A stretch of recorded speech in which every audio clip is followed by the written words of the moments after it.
What's going on, YouTube? This is Dave Sarner, and I am the host of the Rise and Fall Fantasy Football Show. Welcome to Week 3 edition, Episode 4, the final episode of the week. In this week's episode, we're going to talk about the last two remaining 4 o'clock games and then get right into the night games with the Green Bay Packers at New Orleans and the Ravens at the Chiefs. But before we do that, we'll talk about the Tampa Bay Buccaneers and Denver Broncos, as well as the Detroit Lions and Arizona Cardinals. Now, of course, before we get into the game-by-game analysis for these 4 matchups, we want to make sure you're up to date on all the news, notes, and injuries that are pertinent to these matchups. In the Tampa Bay-Denver matchup, the Tampa Bay Buccaneers see Chris Godwin return to the lineup. Feel free to fire him up in any matchup that you have. The only other significant note, and it's not really that significant, Justin Watson, the wide receiver 4 or 5 for the Tampa Bay Buccaneers, is out for this week's game. No need to worry about that. On the Denver side of things, a rookie receiver for them might step up into a bigger role with the injury to Courtland Sutton. KJ Hamler, the other rookie that no one talks about because of Jerry Jeudy, he is expected to get an increased role potentially. We're not sure. The offensive coordinator did stress that he could see an increased role in this week's game. Keep an eye out for him. I wouldn't go out of my way to start him with Jeff Driscoll at quarterback. On the running back side of things, Philip Lindsay is not practicing still this Thursday. If he doesn't go this week again, Melvin Gordon, despite playing Tampa Bay's defense, fire him up as RB1. He'll get you mid-tier RB1 value. I don't expect him to have that all-you-can-eat status with 45 fantasy points, but I do expect him to have a really strong game, especially if he's getting all of that production and all of the carries. The next matchup we have is the Detroit Lions against the Arizona Cardinals. The only news of notes for Detroit is that Kenny Golladay was limited on Wednesday, while on the Cardinals side of things, Christian Kirk was not practicing as of Thursday. In the next matchup, we move on to the night games. The Green Bay Packers against the New Orleans Saints. Devontae Adams and Michael Thomas, both extremely questionable for this matchup. Michael Thomas trending down. Devontae Adams also now trending down. They are both potentially not expected to play. Keep that in mind if you have them in your lineups. You may have to make an adjustment before you even know if Devontae is going. And even if you're not 100% sure or you don't know, you still might have to start someone over him. So keep that in mind going into these Sunday night matchups. Now, on the other side of things, on less fantasy, more football, the Packers are without Elgton Jenkins, who is their starting left guard, as well as Kenny Clark. He was back at practice, so Kenny Clark is trending up, Jenkins trending down for the Packers. With the final matchup at Kansas City going into Baltimore, the only really relevant fantasy update that we have to give you is Sammy Watkins is in the concussion protocol. Surprise, surprise. If you watch this show, you know I'm not a fan of Sammy Watkins, so this does not surprise me. It could get a bump up from Mecole Hardman, who we have not seen. A little surprising on that end. Or it could be one of these other guys step up to Marcus Robinson, who we saw have multiple drops in week 1. Either way, Tyreek Hill, CAH, Travis Kelce should be the 3 guys you're targeting in this matchup, as well as obviously Patrick Mahomes. That is all the news, notes, and injury updates that you need to know for these matchups in week 3.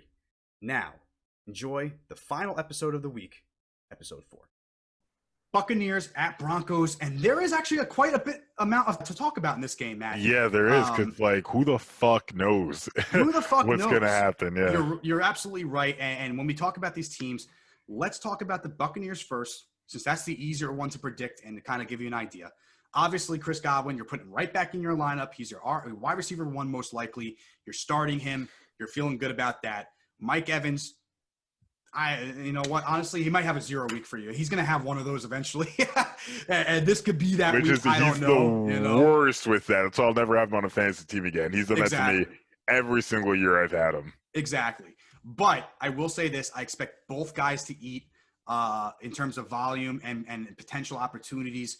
I do think that this Tampa Bay team is going to get some turnovers on Driscoll, but I don't think they're going to shut them out to the point where Buccaneers is a must-start defense. You start them if you have them. They're that good right now. But I wouldn't be surprised if they have a lackluster game, or if maybe the Broncos defense comes and starts to give Tom Brady a little bit of problems. That all being said, Mike Evans, Chris Godwin, you're firing up. Scotty Miller, right back on your bench. He really shit the bed last week. I do apologize for recommending him. I thought maybe he'd be Wes Welker, and I do think he has better games ahead. But right now, you phase him out. You don't talk. You don't even touch him. The running backs, though, Matt. I mean, I don't even know what to do with this because I don't feel comfortable starting any of them. I wouldn't touch it. I wouldn't touch any of them. And Leonard Fournette can absolutely have a 2-point week this week with 3 carries. The bottom line is it's crazy to me he had this good of a game. It really is, because he had a big run. He had a big run and the 2 touchdowns, obviously. Yeah. So that obviously is going to help your day out. But I'd be hard pressed to go with any of these guys if I need to. Yeah. I would lean a little more over Ron John over Leonard Fournette. But that's just my personal opinion. I think in terms of production, you can't go wrong with either one, but I'm not relying on them this week. And another position, Matt, that I am just not touching, probably one of the most shocking things about this team is the tight ends. Rob Gronkowski, O.J. Howard combined for 1.6 fantasy points. Don't even go after him at this point. I mean, it's ridiculous. Rob is just seems like a really shiny poster that they could just really flash all out there. That's 100% what it is. And O.J. Howard is just being O.J. Howard. It's just unfortunate, but when you have these receivers and you have 3 backs that can run the ball, the way that they're going to do it this week, they kind of set up more like a New England style offense the last couple of years where you were relying more on wide receivers and your running backs to produce. And that's what I think you're going to see. Godwin, Mike Evans, I feel good. Tom Brady, I don't think he has a bad game. I don't think he has a good game, but I don't think he's going to do 8.65 fantasy points. The game script in the run game kind of lowered that potential last week. I do think this week with both receivers back, he's going to produce. On the other side of this, we have the Denver Broncos. All right, Drew Lock, we really don't know what's going on, but let's assume for argument's sake, as of right now, Jeff Driscoll is your quarterback for week 3. He didn't have a terrible game. He didn't have the best pass completion percentage, so he had some opportunities. He missed a lot of passes, but he did have 256 yards. He did have 2 touchdowns, and they did score and produce against a good Pittsburgh defense. So I guess what I want to know is, Matt, Sutton's out for the year. Jerry Jeudy. Is he a guy that you are going to throw in your lineup if you're hurting at wide receiver? You've got to. No question. You 100% have to. I think he's the big sleeper of the week for me. Yeah. I have him on my main team, this team here. I'm probably not going to start him because of what I have at receiver. I have him down here. Yeah, I wouldn't start him this week. I wouldn't start him over your guys either. Right. I mean, I have Godwin, McLaurin, Ridley. I'm not going to start him over here, anyway. And I have Deontay Johnson in case. I still wouldn't even start him. But if you are hurting, if you are down to, say, like a Preston Williams, if you are down to, James Washington or just random guys that you just don't really, Mike Williams or whatever, feel good and feel comfortable about putting Jerry Jeudy in your lineup. I do expect him to score this week, and I expect him to have a pretty good fantasy game for Jeff Driscoll. He did look at him often. Most of those targets, Matt, did come – actually, pretty much all of them came from Jeff Driscoll. So now Courtland Sutton's out. The share of those targets, those 13 targets, that's going to have to go to someone else. And that's why I also had a guy by the name of KJ Hamler, Matt, on this list. 1% owned.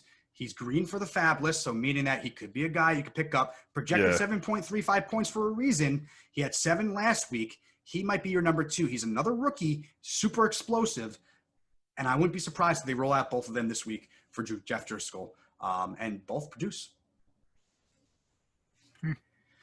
I could be wrong. Listen. KJ Hamler's more of a stash, but Jerry Jeudy is a wide receiver 3. Jerry Jeudy, you got to go with. You've got to go with Jerry Jeudy here. Unless you have what I just had, like Calvin Ridley, Terry McLaurin, and Chris Godwin. I'm not going to put him in. Exactly. It depends on who you got. It really does. But if you lost, if you don't know what's going on with Devontae Adams, or you lost Michael Thomas, or you lost, one of these other guys, that's a guy who you might be able to plug in and not worry about spending the money on the fab. He's now the wide receiver 1 for the rest of the year.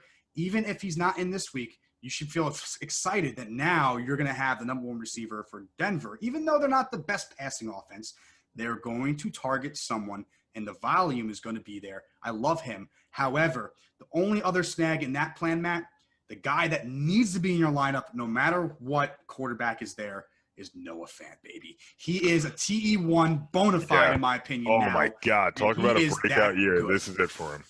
This is it for him. He started it last year. Near the end of the season, we saw the chemistry. This is one of those things we knew that was coming. Like, we knew this was going to be a thing. Like, he's super talented. He's in the right spot, right time. Pick him up. If you don't have him, get him. Yep, absolutely. We had him on our feast list this week, and he was really high up there. He was pretty much top of the list. I think I almost had him in all you can eat. That's how much I was confident in what he's going to do. He is the number one option in the pass game here. And another guy who I am thrilled and throwing into my lineups this week, who I think is going to outproduce this projection, is Melvin Gordon. They targeted him in the pass game. Jeff Driscoll seemed to really want to, lean on him more. Some of the targets weren't there. I think Melvin Ingram, Noah Fant must start this week, and also Jerry Jeudy. If you don't have a surefire option at wide receiver 3 or flex, throw him in there. You'll be happy with the production, which means, Matt, that this team might produce a little bit against Tampa Bay. I don't think they're going to go off. I don't think the yards might be there, but I do think there'll be some touchdowns in this game. And I do think that you can run the ball on Tampa Bay. We did see this last week. And, oh, by the way, when they played Carolina, Matt, guess what? Tampa Bay Buccaneers, what did Carolina do last week? They threw the ball 9 times for 9 catches to their running back, Melvin Gordon. Lock him in. Be excited. He's going to get a lot more receptions. This is the big receiving week for Melvin Gordon, and with all these other guys out, Royce Freeman's not going to take those shares. I see this target going up. I see the yards going up, and I see at least a 2-touchdown game for my boy Melvin Gordon. Not huge on him all the time. I am this week, and I love Noah Fant for the Denver Broncos. Now, with all this being said, I still think you can definitely start Buccaneers. I do think there'll be some turnovers, and even if they do score some points, I think the Broncos are going to try to play catch up to a degree.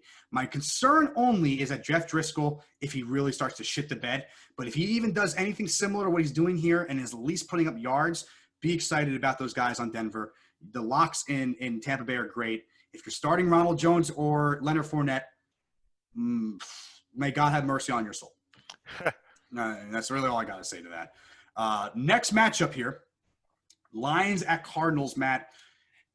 Listen, the Cardinals looked good last week, no doubt about it, particularly Kyler Murray. Yeah, I don't know if there's anybody I'm taking in this game outside of 2 people.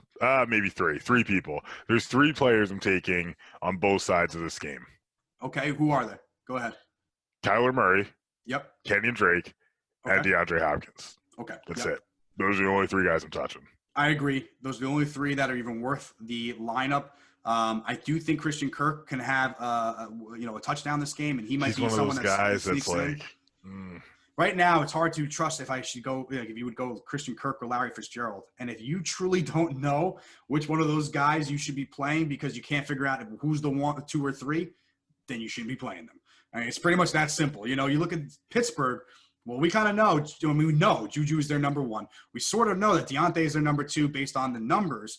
And then we know kind of James Washington's their 3 for now. Chase Claypool might come up. But this, guys, you just know that Hopkins is legit and Murray is legit. Outside of that, it's tough. You like Kenyon Drake this week, Matt? I'm all for it. I do think you start him if you have him. You have to. Kenyon Drake is a borderline must start. Yep, I agree. He really is. He's a borderline must go just because of the way that offense goes, because of how Kyler Murray's been moving the ball around. You have to keep him active. And let's not forget who they're playing and what they did last week. The Detroit Lions, who played Green Bay this past weekend and saw Aaron Jones put up 43 fantasy points, 168 yards, 3 TDs. He ate, and this could be one of those kind of days. And now you can say, well, they have Chase Edmonds. They didn't really have that kind of thing in Green Bay. You're right. But what I will tell you is the production from Aaron Jones was mainly in the run game. And there was also, just good production in the pass game. So there are options for both Chase Edmonds and Kenyon Drake. I do think this could be a potential. If you're desperate, Chase Edmonds might have a better week this week. I do think he bounces back and has maybe 9 to 10 points, somewhere around there. I do think, now agreeing with you, Kenyon Drake's a must start this week. Going up against this team that just we're dominated by Aaron Jones.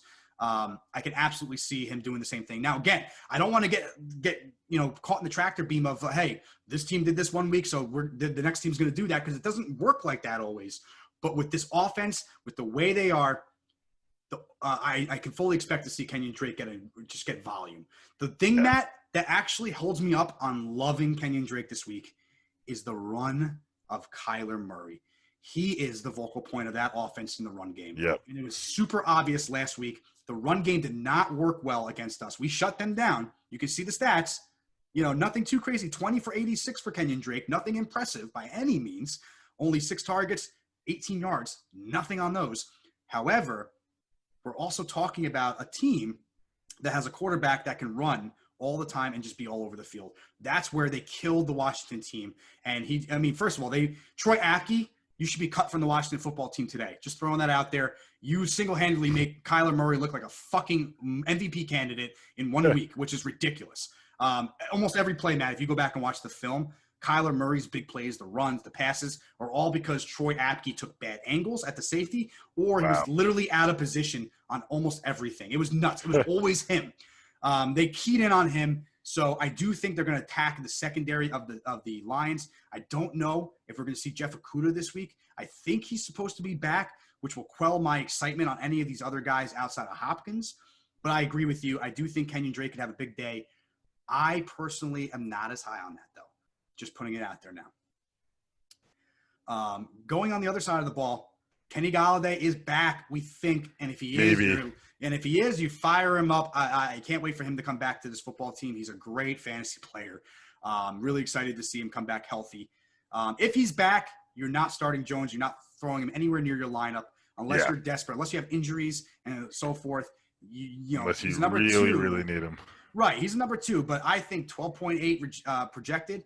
I think right now this is because of injury, and I fully expect to see Kenny Golladay be projected more about 14, 15 points, really after waivers, maybe tomorrow, even Thursday. But Matt, TJ Hawkinson, I talked about him last week. You weren't as high on him. He's good. It's just I'm still not that high on him. It's just I don't know.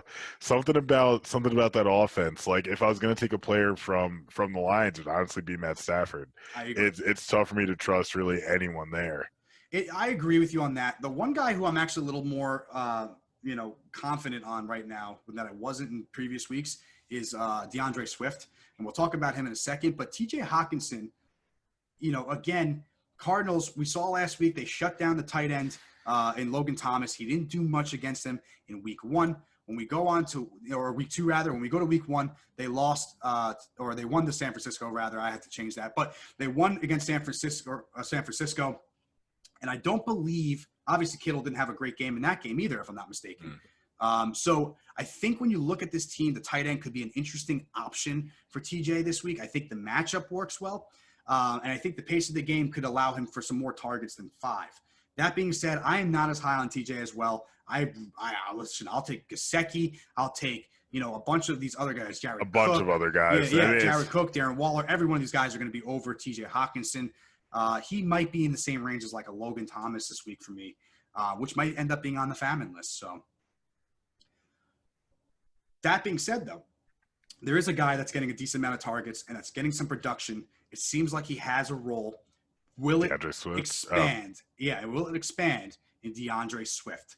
Because we know he's the receiving back now, and it seems like he's that guy there who I'm really excited to see progress, in the next couple of weeks. Yeah, we all knew he was going to take that starting running back spot. Eventually, it's just a matter of when he does it and what he does with it. You know what I mean? Because it was Kerryon Johnson's all last year and he never produced on it. So we just got to kind of, wait and see what happens here. I agree. And, listen, you're not going into your lineups right now saying, hey, I'm starting DeAndre Swift at RB2. It's not going to happen. But in terms of feeling good about any of the backs to have on your team, he's the one that you feel good about because – in my opinion, Adrian Peterson, Kerryon Johnson, they're pretty much the same player or the same role, but just one's older, It's going to be, It looks like it's going to be even split. They're going to get a lot of the runs, and the trend is showing that right now.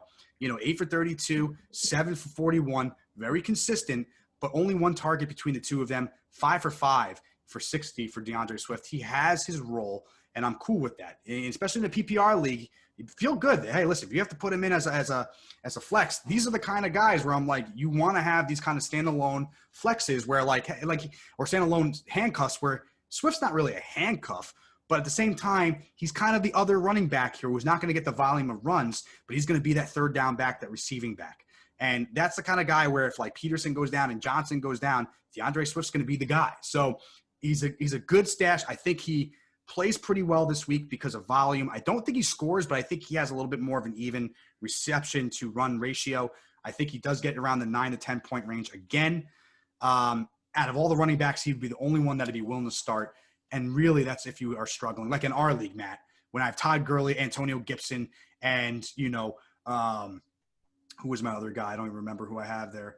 It's a tough one in that league. Oh, Josh. No, someone else. I forgot who it was. But let's say it was like those two guys, and maybe like I'm trying to think of like a guy, Chase Edmonds, right? I'm obviously going to go with DeAndre Swift over the first two and go with Gurley and Swift or something along those lines. Maybe not Gibson. Gibson has a more defined role, but Swift would be right up there with them, I think.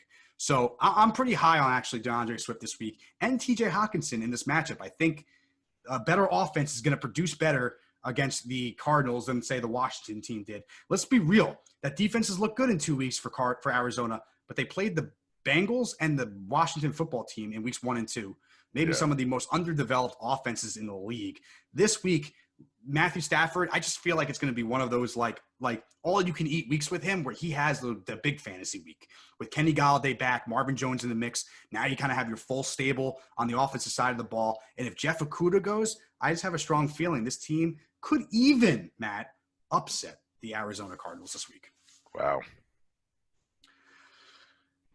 With all that being said, Matt, we are moving right along here. Let's see. So we have one game. We have 2 more games to go. I love it. I think this has been a perfect pace so far for the stream, right? And coming up on two of the most intriguing games, in my opinion, on week 2's ballot are the night game, or week 3's ballot rather, is the night games. Yeah, really good night games this week. Well, it's funny because I witnessed that a few weeks ago or before the season started, but now, do you really trust the Saints at all? I think the only players here I really trust on the Saints are Kamara and Cook. I really don't know that I'm buying into. I do believe, like, in terms of lock-in, yes, Kamara, Cook are your 2 that you're going with and feeling good about, not losing a minute of sleep over. The receivers is a problem. Traquan Smith was a guy, and actually he was someone who I really wanted to talk to you about that we never got a chance to last week. Yeah, we did. But I was even said to myself, like, man, I'm gonna be surprised if Traquan Smith is the guy that kind of sneaks into this and does something for them. And 11 points, 7 targets for him. Drew Brees has a familiarity with him, so obviously as of right now, he's the guy that you want to have on at the wide receiver position, even over Emmanuel Sanders. That doesn't mean that Emmanuel is not going to do anything, but when it comes to this offense, Drew Brees is going to utilize who he's familiar with the most. We've seen that in the past with guys like Ted Ginn and random people, especially when they didn't have Michael Thomas, right? So Traquan Smith, 15% owned. Some people already kind of know about him. He's not going to – he's worth the pickup, but just don't throw him in your lineups unless you really need to or unless you're trying to tier him and Drew Brees up. But I agree with you. I'm kind of sitting Drew Brees against a really good Green Bay Packers team. On the other side of that, Matt, we talked a lot last week about the wide receivers for the Green Bay Packers. Yeah. And they shit the bed.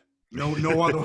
No other way trying to find a man. better word. Yeah, like I was like in the which is it's crazy to think about that too. When you look, like their total yardage was under 150 for the 3 of them. Just looking at that right there. And when you look at what Aaron Jones did, like, my God. I mean, like he was the entire offense. He was the entire offense, and I loved every second of it. Having him in my league, my main league, he was my RB1 that I drafted with Eckler. Over guys, like I mentioned, in Joe Mixon. Remember I told you that last week? Like, I had him ranked much higher than Joe Mixon and even Dalvin Cook. And guess what? I'm still fucking having him higher than ranked than those 2 guys. He is an all-you-can-eat running back right now. The offense is going to have 2 different types of themes this year. One's going to be just the Aaron Jones show when the passing game doesn't work out too well, but the run game is just dominating. Fire. And then week 1 that we saw, the pass game is just on fire, and they don't really need to run it with Aaron Jones. We've seen them beat teams both ways. That's encouraging.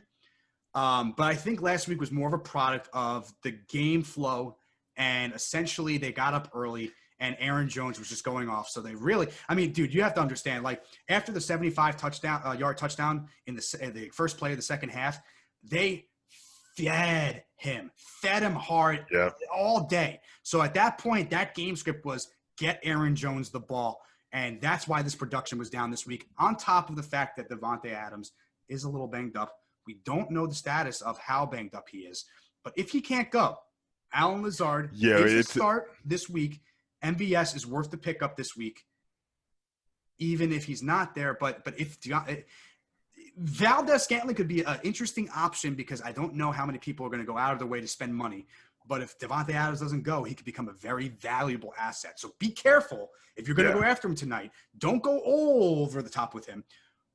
But don't feel like you have to chip it there. It's $5. You want to spend 10, 11, 12, put it on Marquez. And then, hey, if Davante Adams is out tomorrow, they find out, well, guess what? You have a wide receiver 2 in a high-powered offense that might – I don't know how they're going to do against this defense, but if the Raiders can do it, I think they're going to do it as well to a degree. Now, granted, the one theme there was the Raiders receivers did absolutely nothing.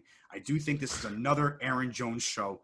Not 43-point Aaron Jones show, but I do think he continues to roll, and they lean on that a little bit. But because of that, I think that maybe one of these guys, especially with Adams out, is going to produce. Just can't tell you which one because I have no fucking idea. Yeah. Tight end, we're not touching, right? No need to talk about any of that. Come on, man. Robert Tonyan's going to go. Hey, listen. Robert Tonyan had a touchdown. I think he had, decent game week 1, but it's not. Who is Rodgers' other passing touchdown to? Jones? Yes, Jones. Aaron Jones. Sure. Yeah, 4 for 68 for Aaron Jones in the past. That's what I mentioned before against Detroit. That's why great receiver stats, honestly. Not great, but good receiver stats. Chase Edmonds, okay? Chase Edmonds as a deep sleeper could have that kind of week this week. It could even be Kenyon Drake. I think that depending on who's better in the pass game, Matt, is going to be the guy that produces in the running back. But I do think Kenyon Drake, this can give you confidence that Kenyon Drake can get some shit done this week. It's just that, don't rely on a 75-yard touchdown run and big runs by Aaron Jones to do so. But be comfortable with that. Be comfortable with Jones. Lock him in. He's an RB1 elite, in my opinion. All-you-can-eat category. I have him over Dalvin Cook and even guys like Derrick Henry overall in the rankings now with the way he's producing in the first, especially this week, but week 1, minimum 15 yards or 15 points rather. I'll take that all day, man. All fucking day, as that's the minimum that he's going to give you. Adams, you start him if he's there. Lazard is the guy that I would personally, even though MVS had the better game, I like Allen Lazard. I'm putting that out there now. So I personally wouldn't spend the dollars on Marquez Valdez-Scantling.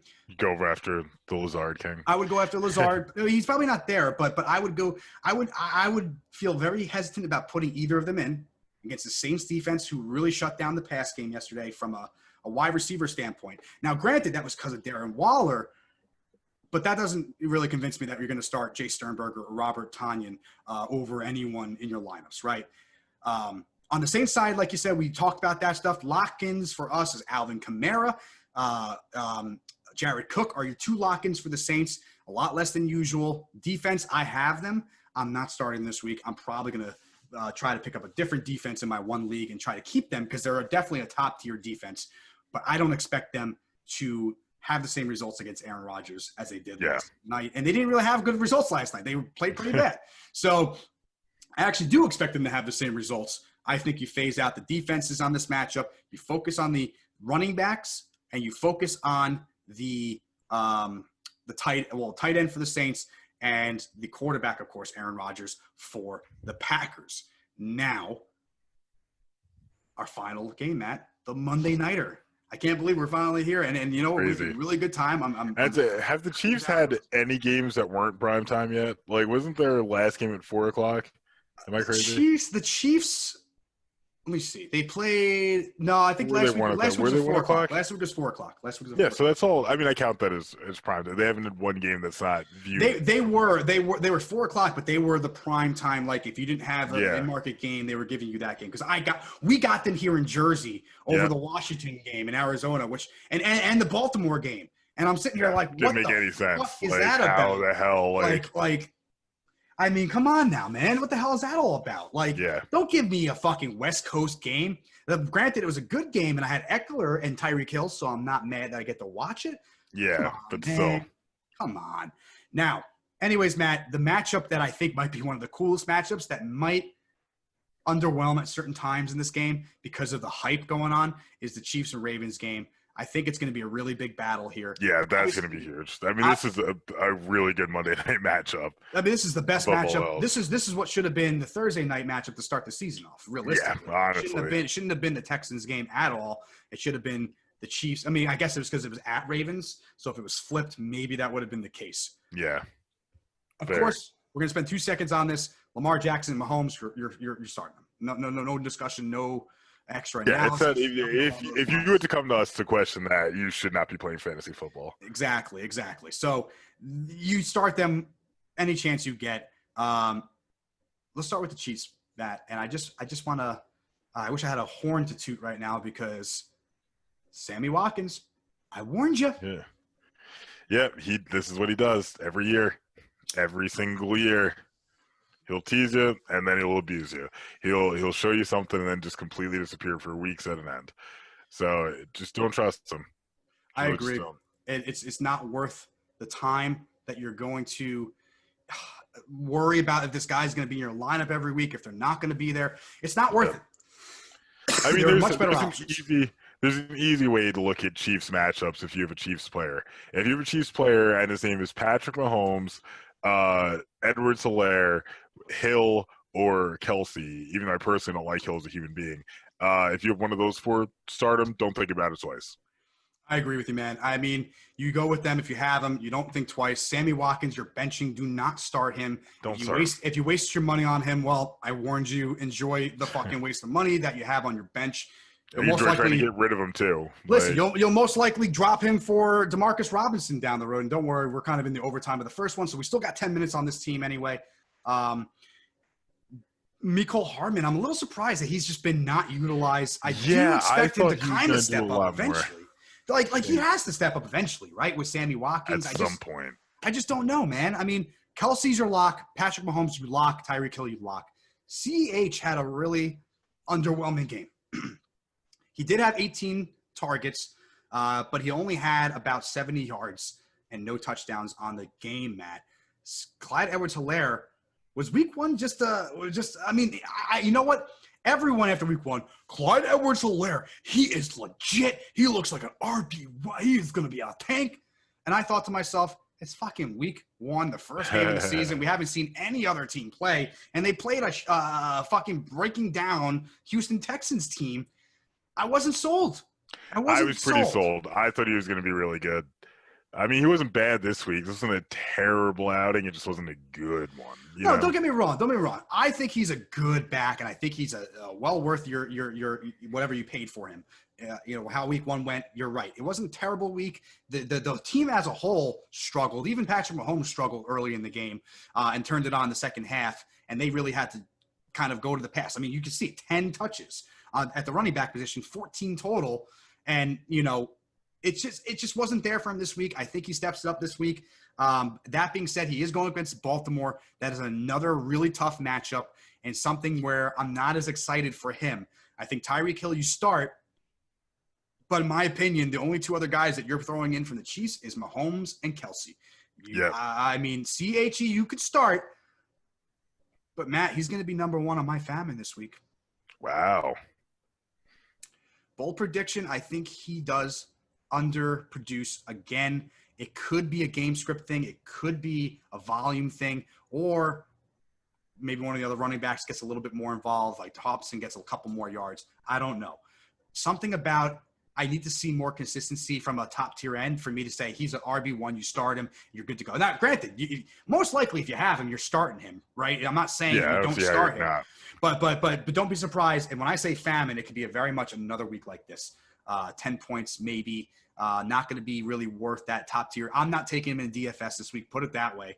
And that's kind of where I am on that. Now, on the Ravens side, Matt, Lamar Jackson, same thing with Mahomes. You're starting him. He's locked in.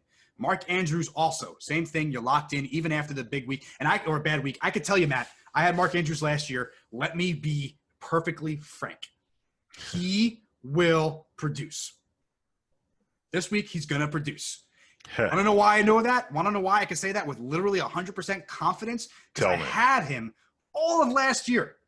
And I can tell you right now, this motherfucker, every time he had a down week, he comes back with a 20-point game or something along those lines. Minimum, he's going to give you like 13 points. And now he's more of a featured part of this offense. 3 targets. Again, we talk about game scripts. The team got ahead early, and we're really leaning on the run more. You could see it. I mean, we look into his stats, man. He only threw the ball 24 times. He had 18 completions. 3 of those targets went to him. Obviously, there's a couple more that went to running backs and so forth. We see here. But the reality is that Mark Andrews, most weeks is going to get you more than 3 targets.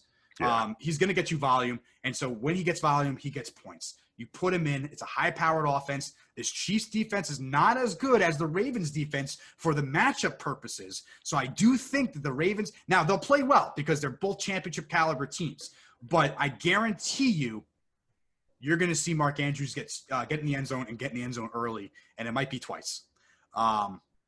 That's just my personal thing. You can take it for what it's worth, but I guarantee you, you will not be upset with Mark Andrews. You're not taking him out, but don't be worried. Yeah, you can't take him out. Yeah, but don't be worried. He's going to pop off for you this week. Be excited about him. One guy who I don't know, Marquise Brown, I do think has a bounce-back week this week. I think he's going to get in the end, or he's going to have a big play over the top of this wide receiver core. Listen, if I mean, they didn't go off, but if Keenan Allen could have a really good week against this team last week, I think Marquise Brown could do the same thing. Hollywood's going to get some touches. He's going to get some volume. I think he has an explosive play this week. Feel comfortable starting him in. This could be a high-scoring game with how these offenses play, depending on how the Ravens do it. Again, if they get ahead early, then of course it's going to be tough. They're going to try to run the ball with Dobbins and Edwards and Ingram.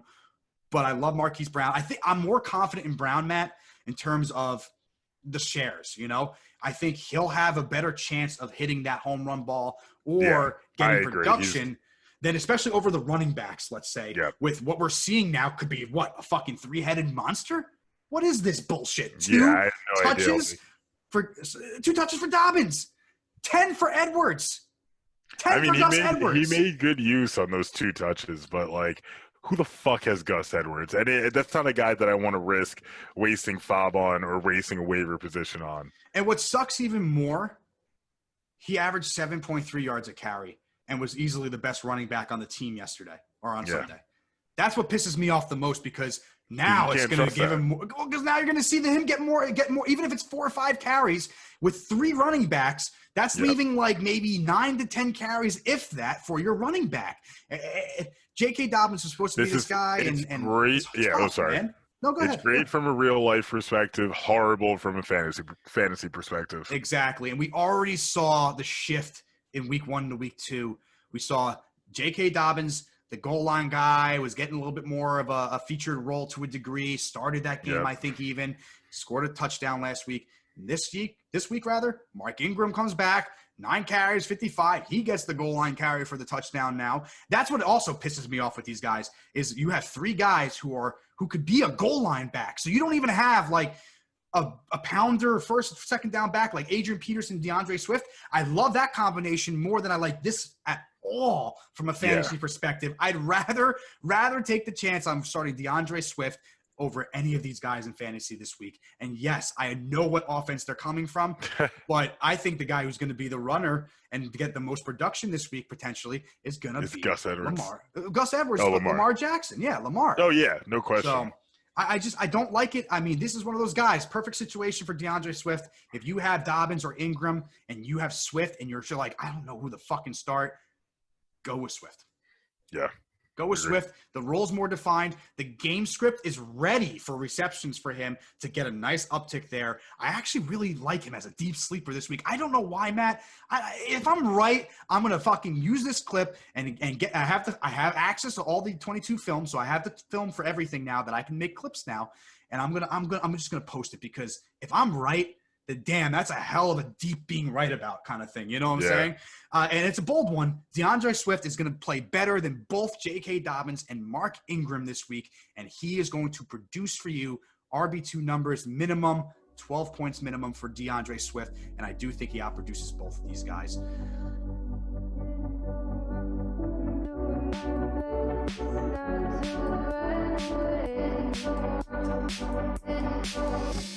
Sitting throwing rocks across the pavement, hoping it will cave and swallow me whole.